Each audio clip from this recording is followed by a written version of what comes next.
Hello, welcome back to the Near Future podcast. We're Tom and Jonny, and we're here bringing you on the journey of our explorations, learnings, what we're building with AI, and sharing where we've got to so far. So today is extremely hot and sunny in London and Manchester, where we both join you from. As you can see, if you're watching this on YouTube, Jonny is wearing sunglasses for the occasion. I'm not wearing sunglasses, but maybe I have better shade in the space I'm working from today. So thank you so much for coming back. Especially to all the listeners who've been tuning in since the first episode. There must be at least 2 of you or 3 of you. Enough, in fact, to demand that we create a dedicated email address, which is now podcast@nearfuture.works. Yes, email us your content ideas, your complaints. There is an ombudsman, and any feedback. Honestly, we're just getting started. We're trying to work out what this format is and what's most interesting. We do have some guests coming up. So far, Tom and I have been doing this on our own, and love you, man, but let's get some fresh faces on here and bring some tension onto the pod. Yeah, absolutely. Yeah, tension / just fresh perspectives, exciting new things. Very excited for that. Been messaging a few people, a few special guests to come and join us for the conversation, and we have, I think, 3 or 4 on the horizon. So very excited to introduce our huge, massive global audience to these fantastic people. But there'll be plenty with just us as well. We won't Yes. we won't have guests every week. That's too much admin for any of us, I think.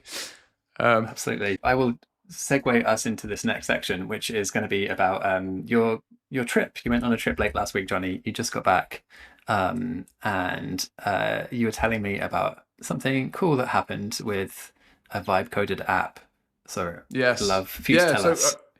I have been out of the world of AI and design effectively since our last recording. I think we recorded last Wednesday, and then I went on a golf trip on Thursday morning and came back on Sunday. It's now Tuesday, so I had one day of desperately trying to recover yesterday from 3 rounds of golf in 35-degree heat in Mallorca and 3 big nights out. So I go on this trip every year. It's 16 of us, and we play Ryder Cup rules. That won't mean much to a lot of people, but it's basically a team format where we all have 2 teams of 8, and we play the same teams every year, and we dress up in red and blue, and it's a kind of classic boys need competition in order to make a holiday work. And we're now into our 16th year, so there's lots of lore and memories of big wins and putts to win it and all that kind of stuff. But one of my friends, Chris, has been keeping track of all of the stats across all 16 tours in a spreadsheet. And he started doing it in year 1, or very close to the start of the tour. And through, I think, 46 different players in our rotating list of golfers, and across 16 years, so that's 3 rounds of golf a year, a lot of rounds of golf. He has got this sort of wealth of data. And so every year we have like a bit of a data roundup, and how did people play off their handicaps, and are the teams balanced, and all of that kind of thing. And we use on the course this app called VPAR, which has been around since we started. Is a little bit old and rubbish, and very complex to use. And this year, Chris, who is not a designer or an engineer or anything of the sort, thought, I'm going to use AI to build my own one of these, and it's going to be simple, and it's going to be just for us, a personal one for our tour, which we call the Stryder Cup, named after Tinchy Stryder. That sort of dates the tour somewhat. Yeah. Great reference. So the Stryder Cup app came to life on Lovable, and Chris hadn't heard of Lovable before. He Googled it and found it and started building, and it was an unbelievable success. I think it was just the perfect example of this sort of personal software or small scale software that you could never have dreamed of building, or you wouldn't have paid a software developer to build something for a 16-person tour. For a long time, I actually owned StryderCup.com, but didn't do anything with it really.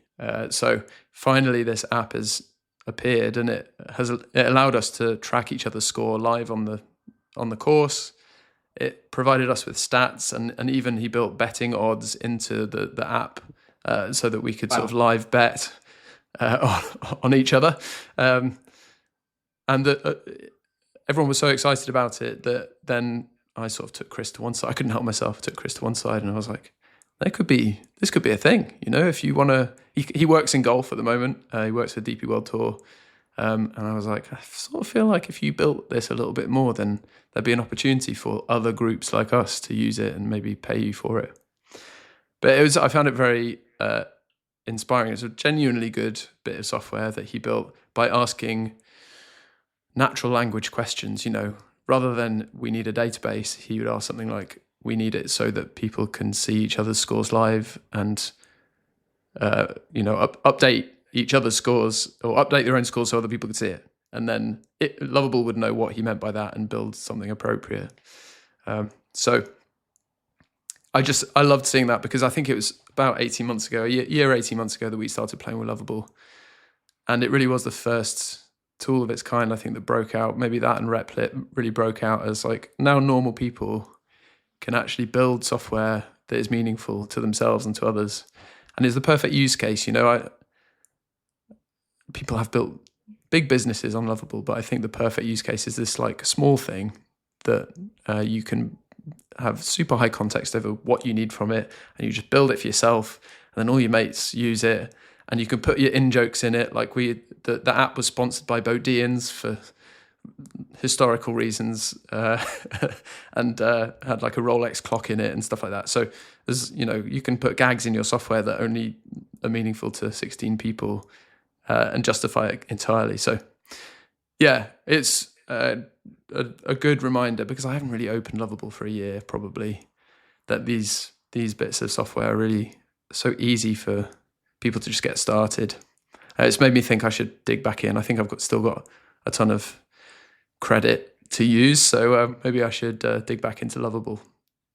But yeah, so that was really the only thing I could think of to bring to the pod in terms of experience with AI this week. That sounds good. That sounds great. Have you were you tempted to try and use some like prompt injection dark magic to hack your score so you were doing better in this app, or were you keeping it respectful?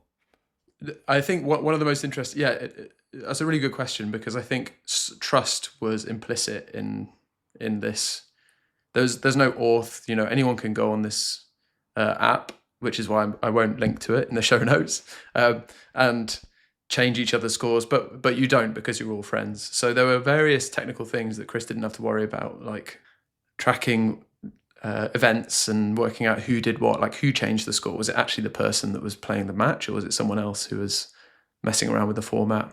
So to productionize it, you probably need to do a little bit more, but just beautiful. And because you didn't have to log in, everyone was like, it's so much easier than anything else we've ever used. We've known each other for long enough that you wouldn't last long if you started trying to cheat. Right. Yeah, definitely. I guess that's no different from a spreadsheet. If you're giving everyone access to a spreadsheet and they're trusted to update it with fairly. Very cool. Big question though for you, Jonny. How has it led you to thinking about how AI can improve your golf game? I know nothing about golf. I've barely ever played it, so I don't know how AI could feed in. But has it left you with any ideas of how to improve your score for next time using AI to help in some way? Well, one thing I think I probably did tell you ahead of this is I did not play well this year. But I'm not sure AI can help me. Unfortunately, I think it's just completely reconstructing my swing from the ground up and spending more time playing golf than I do. That said, I was captain this year, so I had to make decisions about who goes out first and how to structure the team. And I did throw up a little mini website with some AI in it to help me decide the pairings. But for me personally, no, I'm a lost cause, I'm afraid. I won't be troubling the PGA Tour anytime soon. Okay.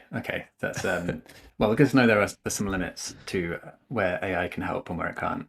So maybe when robots are part of the picture, maybe it'll become more complicated for the golf team of 2050 or whenever that's going to happen. Okay, let's move on. Let's move on. I think we were going to talk next about. Well, there's a couple of topics we were thinking of sharing on the pod today. How about I go next and talk about some I stuff? think I'm intrigued. You shared a link that I haven't clicked on. Yeah, and I think it's going to be pretty relevant to us and our audience, especially given your last role. And I'll hand over to you, Tom, to introduce it. But we're going a little bit more serious than golf now. So the headline of this LinkedIn article was middle managers in the firing line. And so I have it up in front of me here, and it says CEOs at some of the world's biggest companies are rethinking their org charts, pivoting away from middle management toward the idea of an intelligence layer. And some other senior sounding person says middle managers probably shouldn't exist anymore. And the reason I thought it would be worth sharing today is I think this has been a narrative that's been around the last year, 2 years, even before AI really took hold. I think it was the sort of post-ZIRP era of sort of the macroeconomic climate where it was harder to raise money and there was more talent around and fewer headcounts than previous or there were before. And so I think starting at that point, there was a conversation around, do we really need people managers in the same way, or middle managers, as this article talks about? And that seems to be heating up with this latest piece that I saw recently on LinkedIn.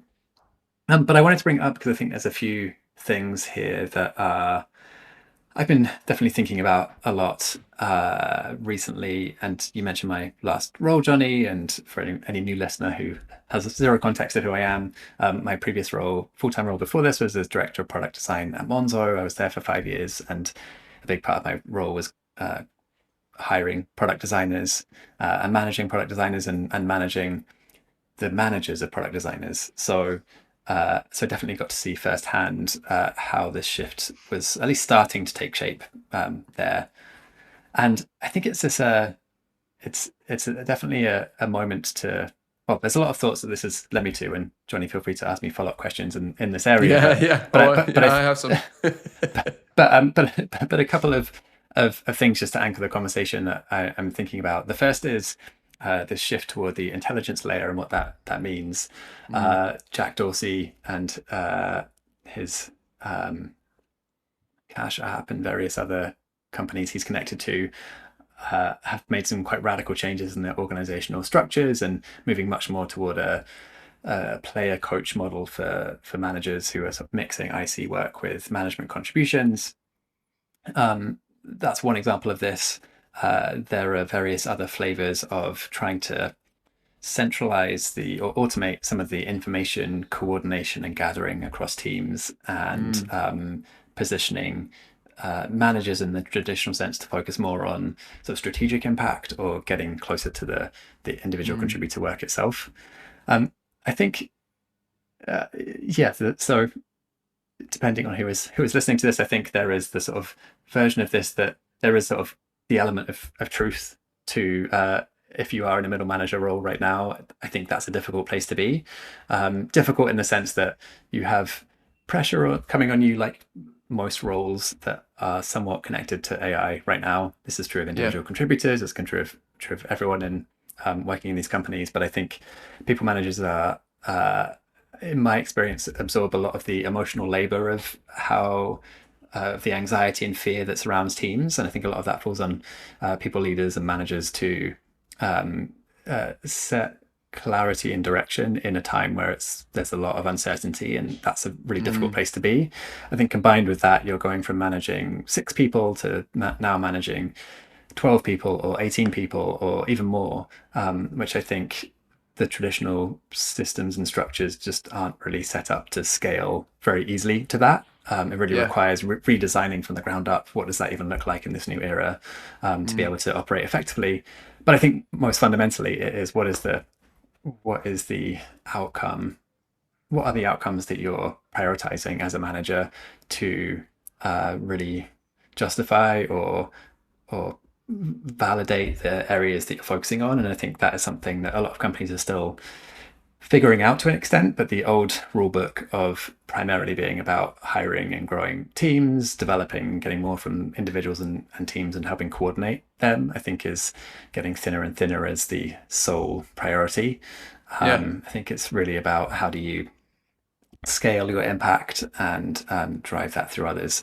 But the one tactical thing I want to add before we jump into any questions you might have, Jonny, or thoughts I'm curious to hear your thoughts too, is around this tool that I think I would find very useful if I was in this position right now and I was a manager of people anywhere in any company at the moment. It's something that I learned about during my time at Monzo, but I don't know how long it's been established beyond this. The concept of manager service levels. I forget the original engineering leader who introduced this at Monzo, but the basic concept is you have this sort of different degrees of what you can expect from your manager during different times at work. And there is everything is good. The manager has lots of capacity and attention, and this is what you can expect as a direct report. And then on the other end of the spectrum, there is everything is broken. We're hiring 1 million people. Everyone's on holiday and sabbatical, and that's what the expectations look like when that is the sort of picture of things. And I really love not necessarily those examples, but the idea of having this spectrum of where, as a manager, how do you set expectations for your team in the good times and in the difficult times? Because I think it introduces this idea that these are all artificial constructs of how we allocate and set expectations with the teams we work with and the people we're responsible for. But I think giving managers and teams a level of control over defining what that should look like, and then helping people understand what that range can feel like, I think makes that expectation aspect of being a manager much more of an exercise in enabling managers to pick and choose what they think is most impactful to the team.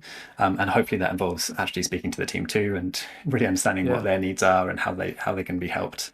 But I just want to throw that out there as anyone who is struggling to navigate this transition as a manager. I think you're in a lot more, hopefully you have more control over the managing expectations with those you manage and the rest of the leadership team that you work with to help set reasonable expectations that position you to actually do a good job and lead to good outcomes for your company, not just feel like you'd have to do it more with less, which is focusing a bit too much on what is being taken away rather than what you're being given and how that can actually unlock these new possibilities. Anyway, Jonny, I've talked a lot. What are your thoughts? Well, I suppose I've got one question for you first, and then I have a couple of thoughts. But given all of that, and given the sort of just the headline of we don't need managers anymore, what's your take on that? What's your gut on? You have been a manager, you have managed managers. Do you think that is true, or is that like a sort of reactive? Post-ZIRP falsehood that we will stumble back out of and everything will just be the same structure will remain. Is Jack Dorsey correct, basically? I don't think he's wildly off, actually.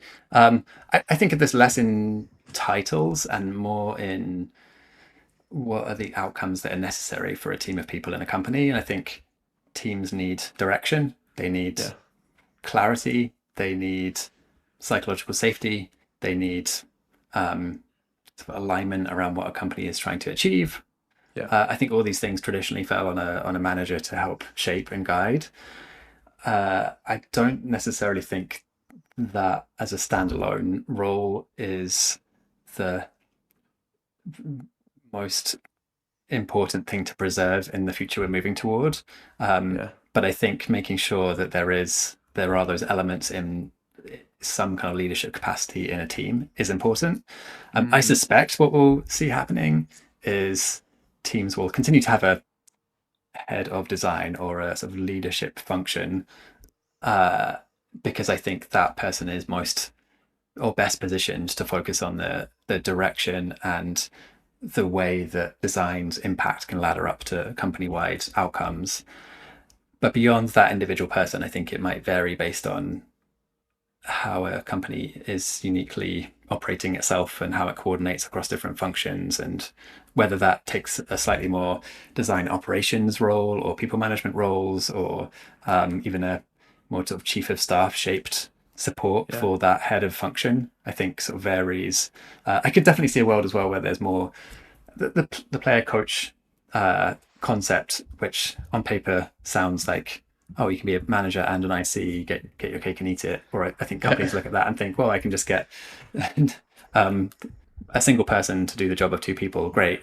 I think in reality, from my experience when I've seen that setup, I think it feels like 80% of the work is as an individual contributor with with mentorship and some light accountability around maybe some sort of light performance management and light performance review stuff, but which I think works potentially quite well if the team skews very senior and everyone is high functioning, highly capable, highly aligned with what the company needs.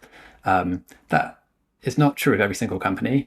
So I think there's a risk that the player coach who stumbles into a more challenging management challenges might struggle in that kind of setting, unless they have a background and experience to dial up.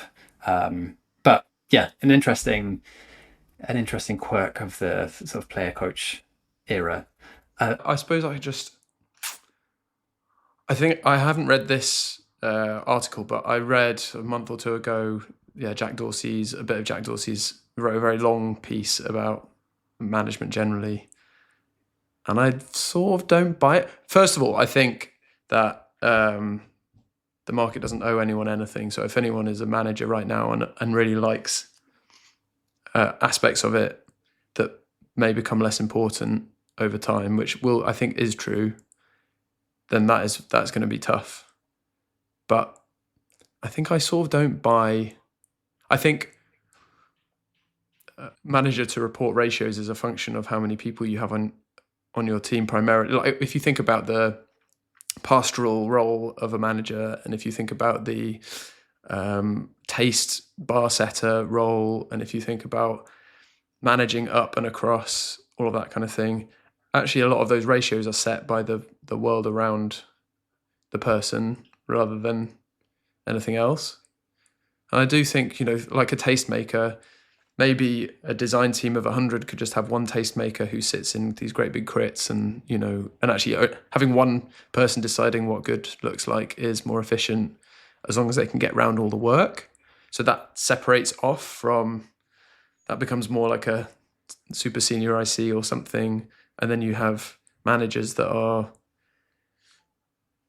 communicating expectations up and across, and sort of some of that last part feels like it might be less necessary.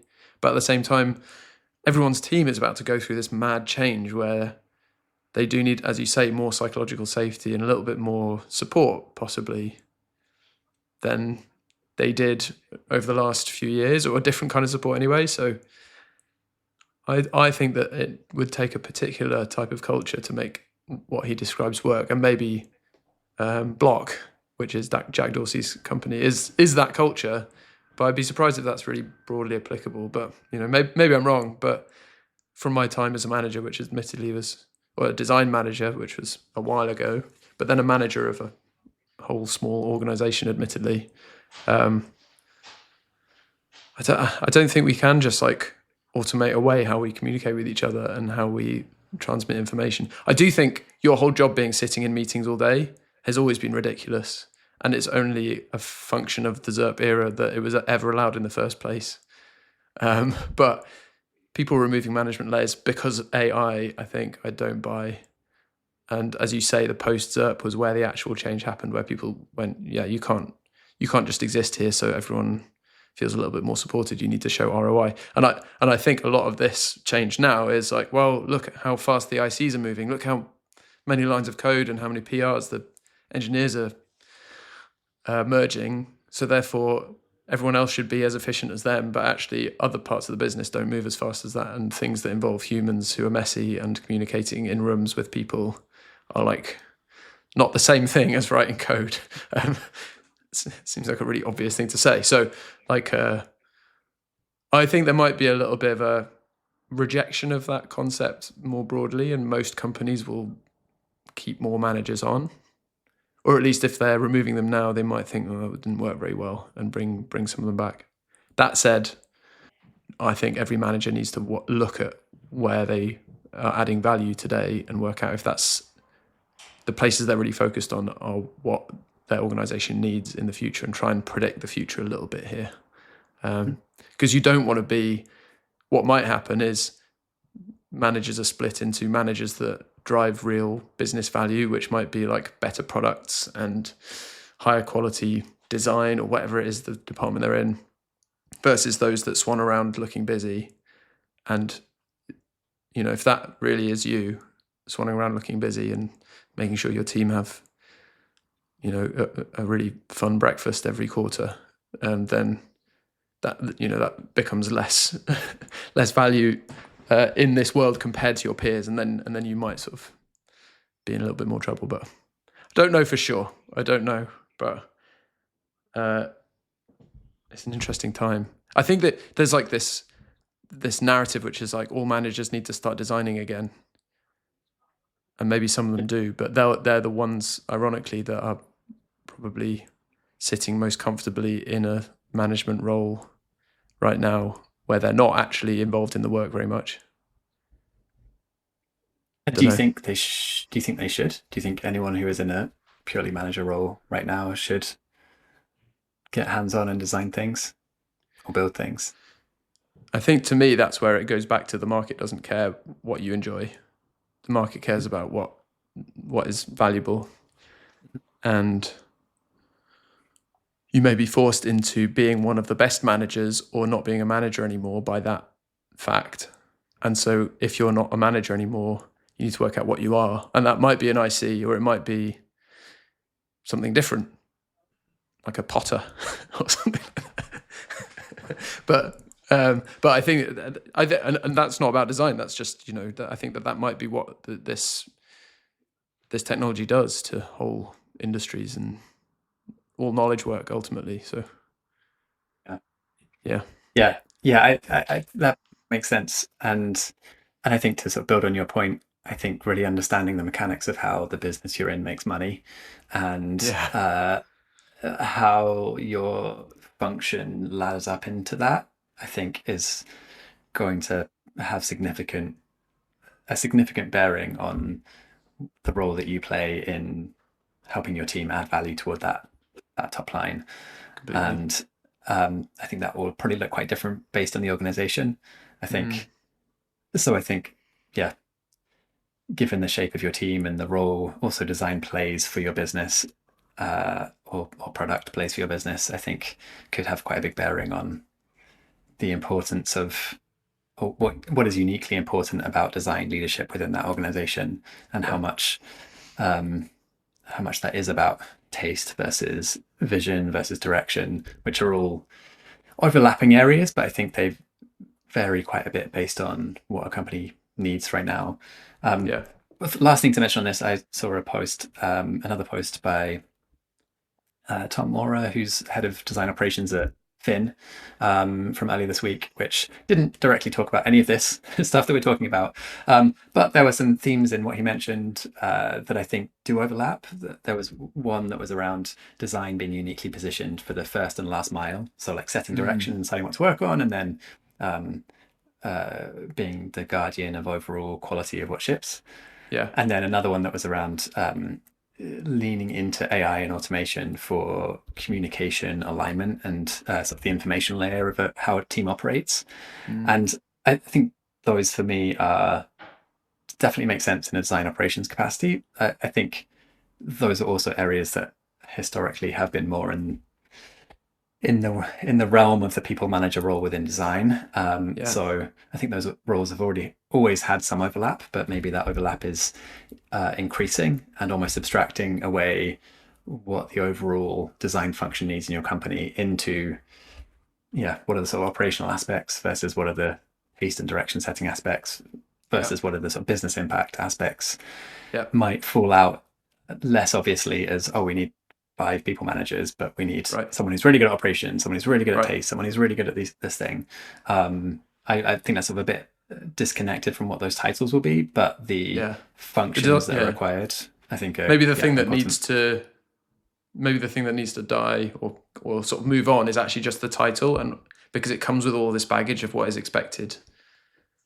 Historically, and in this new world, a lot of that stuff may either be divided up across different people or across different functions, and some of it can be done by ICs or be done by product managers. And so therefore, what is a design manager anymore? It's probably might not be a thing, even though all of the functions of a design manager exist.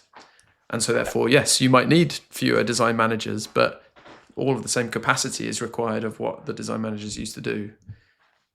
Which then sounds a little bit more like player coaches and other stuff. But or you have like these sort of guilds of, I don't know, wizards and orcs, and wizards are really good at taste and orcs are really good at one-to-ones. I don't know. Yeah. Being good at one-to-ones, that's probably not the most defendable part of this whole strategy. I also think there's probably a really exciting world of like the AI-enabled manager who is really using AI to scale a lot of what they're doing in the space and actually has incredible impact. But the label for that is perhaps a secondary thing to explore or consider. I won't even open the can of worms around cross-functional management, and if a design maybe a design manager doesn't exist, but a people manager of people who ship things to customers is something that sort of spans disciplines. Interesting. Anyway, let's not go down that path. That'll be a whole other podcast episode. We're already a long way into this, but really, fascinating to think about this and the sort of implications. There was a whole other side of this around like talent retention and how that has sort of shifted the dynamic right now as well. But again, I don't want to go down that path either. Save it. We'll save it for next week or another week. Yeah. So these are just teasers of what's to come. We did. There was another thing we were potentially wanting to talk about. Do you think we have time, Jonny? Do you want to talk about Ideogram? Well, let's do it as part of Quickfire. So we have a new Quickfire section. I don't know if we're calling it. Well, we now are calling it Quickfire section outwardly. So welcome to the Quickfire section, I suppose. But I can kick off with a cool tool that I first heard about on a podcast and then have played around with a bit this week. It's called Ideogram, ideogram.ai. It's, I think, one thing that these models, even the state-of-the-art, frontier models really struggle with is design and taste. The models out of the box just don't have, or they have a taste, but because they are trained in specific opinionated ways, the taste is always the same. So if you ask Anthropic, or if you ask Claude to design your website, and 1,000 other people do, all of those websites will look the same. And we've seen that, first it was like the blue, purple gradients, and then it was the greyish sort of milk toast with like italic serif fonts. And, we see these like phases where the new model is trained on a new set of data. And so therefore that's what all design looks like. And I think a lot about this kind of stuff and how do you move away from that, and the harness, which is basically all of the prompts and everything around the model can change that. You can tell the model to come up with 5 variants that all look different, that kind of thing. But ultimately, ideally, you would have a model that looks for and celebrates divergence over convergence. So it is forcing itself to come up with routes, even if some of the routes are wrong. And, there's some bad ideas and some good ideas, but at least you've got some ideas and you can make it look different with different prompts. Anyway, thinking about it, and then I hadn't heard of Ideogram, and last week I listened to their founder talk on a podcast. It's basically a whole new model that is quite small in terms of size. It's 9 billion parameter model, so way smaller than the big state-of-the-art ones. But it's trained in a certain way that effectively makes it very, very good for visual design. And so it can do things like come up with variants, and it can even do things like add editable text to images, and you can give it a layout and draw boxes over how you want that layout to look, and it will fill that layout with a mixture of text and images, and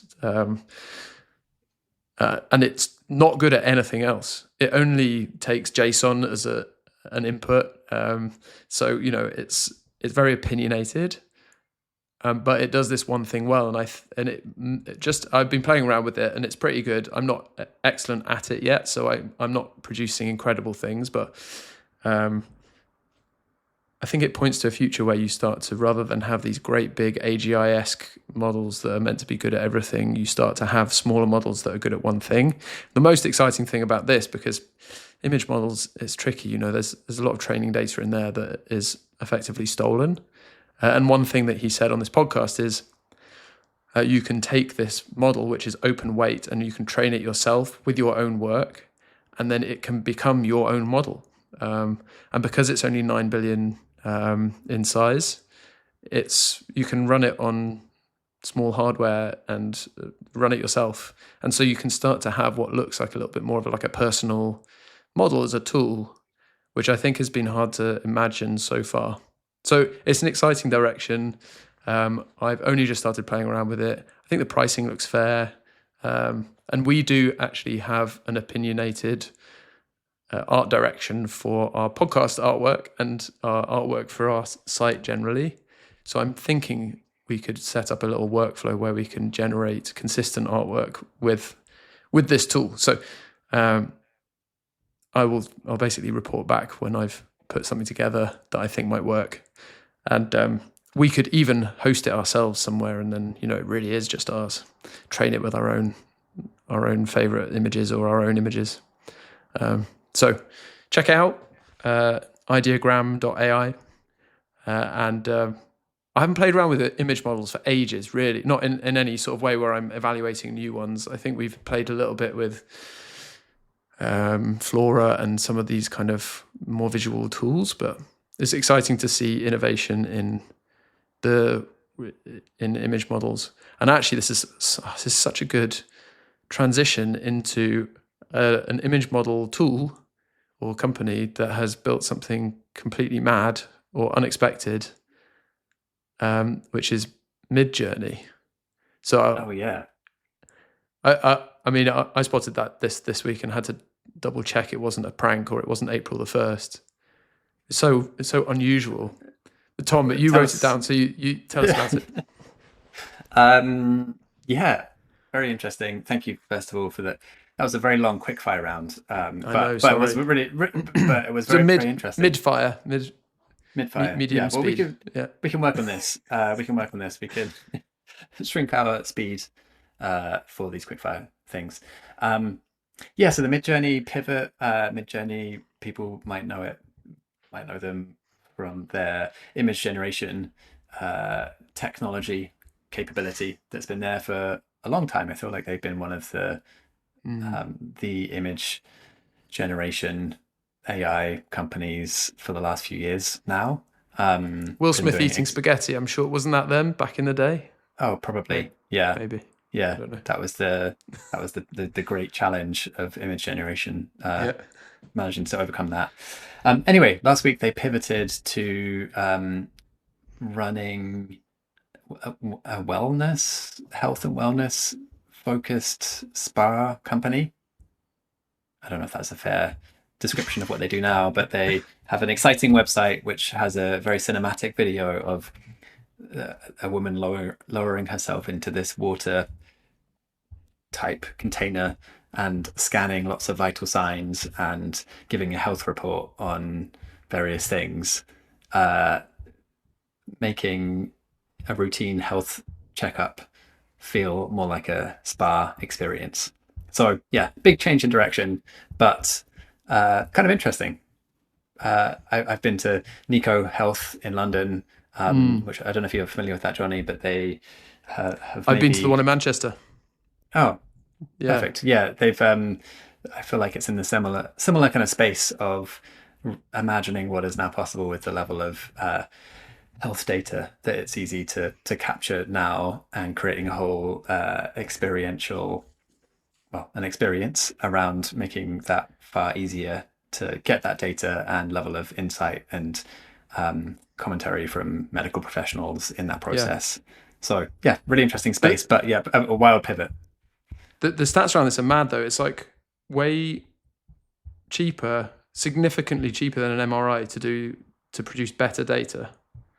So like, I think, Neco Health is interesting and it's great. I come from a family with history of skin cancers and things like that. And what Neco Health does amazingly is it does like a full body photo and it tracks every single mole and everything on your body.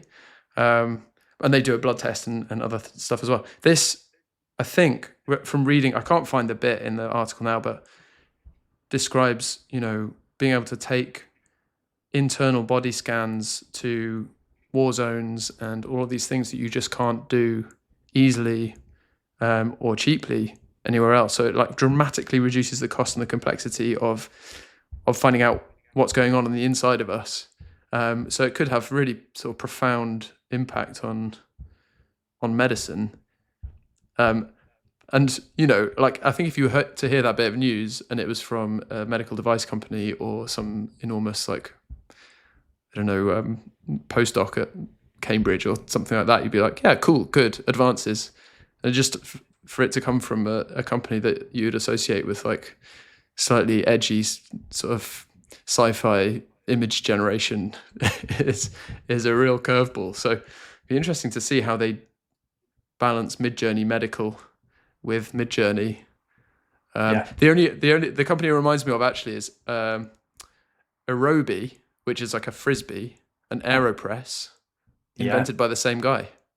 Yeah, it's like that is a true inventor, and it feels like Midjourney are inventors. They're like, what else can we use this bit of this algorithm for? If we put it in a camera, what could it do?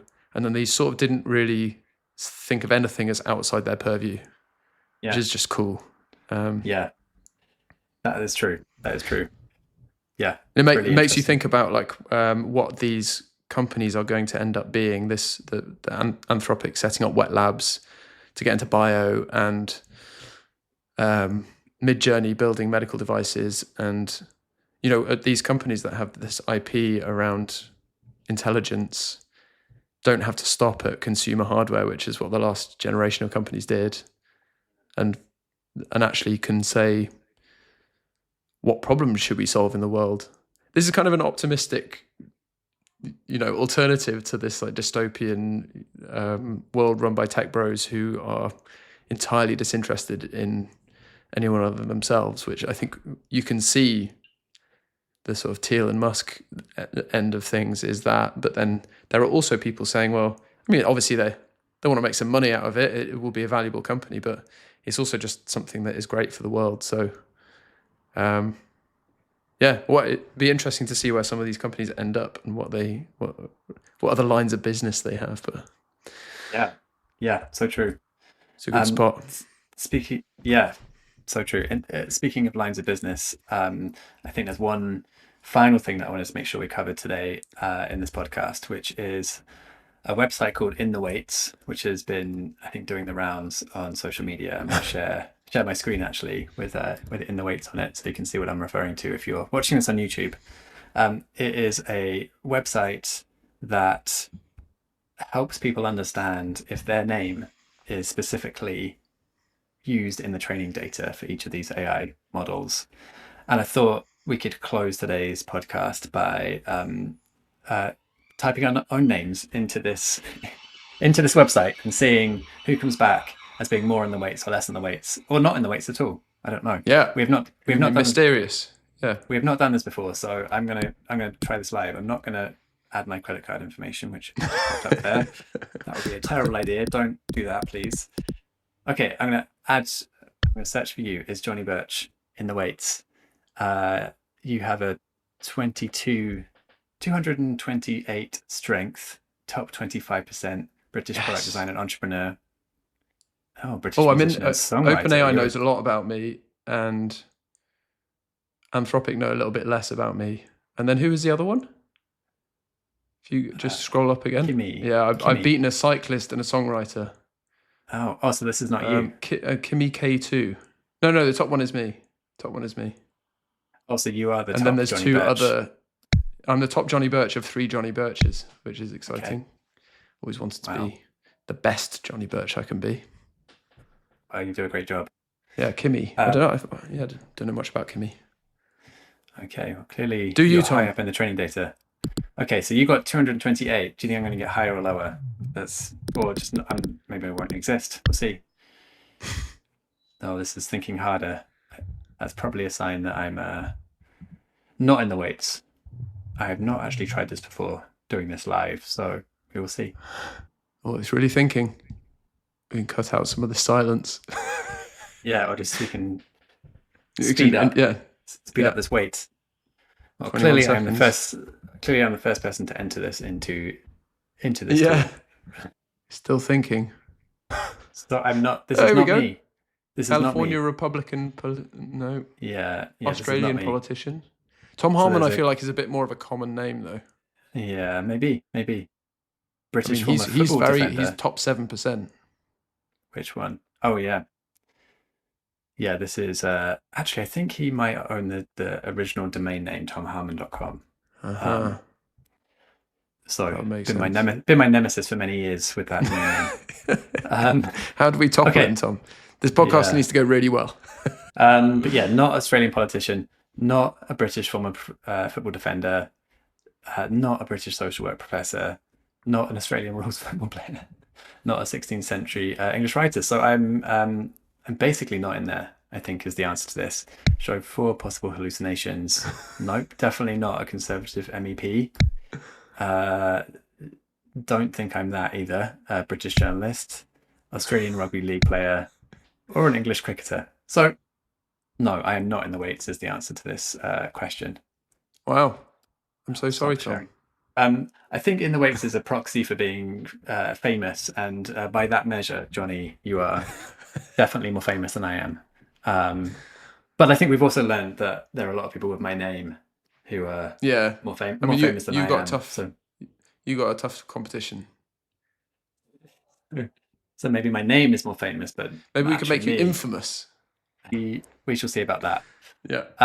Anyway, that was fun.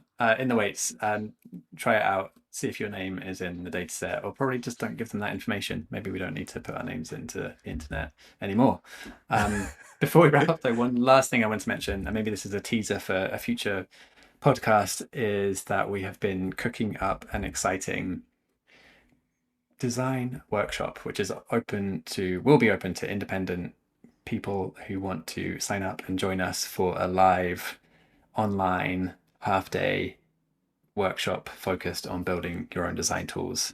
So we'll share more about that in the next few weeks. But for now, know that that's coming soon. It will be ticketed probably late July, early August. So if you are working at a company that you're interested in spending more time building with AI, and you would really like an excuse, or you would like structure, or you'd like support and expertise around you to help you do that, we will be launching that in the next few weeks. So keep your eyes peeled, and could be a great use of that personal learning budget if you have one as well. So keep that in mind. We did some of these this time last year, and we made them 4 days long. And the thing we learned was we should not make them 4 days long. So only half a day of your time. Today, but yeah, we have also run a similar workshop to this with a few companies, and this specific format has been tried and tested and feels very effective for a cross-disciplinary design group. So we have run it with a group of up to 60 people. So who knows if we'll get to that number with this, but it scales quite nicely to large numbers. So check it out. Come along if you fancy it, and we would love to have you. But more actual details with actual information and a URL, we'll send you that soon. But I think for now, we should probably wrap up there, unless there's any final words you wanted to mention, Jonny. No, please do tell us what to put in our podcast. We would really appreciate guidance on this. If you're invested now, if you got to the end of this episode, then you are invested to the tune of 50 odd minutes. So spend 1 extra minute and send us a message. And that is podcast@nearfuture.works. Or if you know us, then just use whatever communication channel you know us through. And that's it. Yeah. Until next week. Thanks, Tom. And let's go and enjoy the 39-degree balmy heat of London and Manchester this week. Yes, stay safe, everyone. See you next week. With that, we'll see you next week. Bye.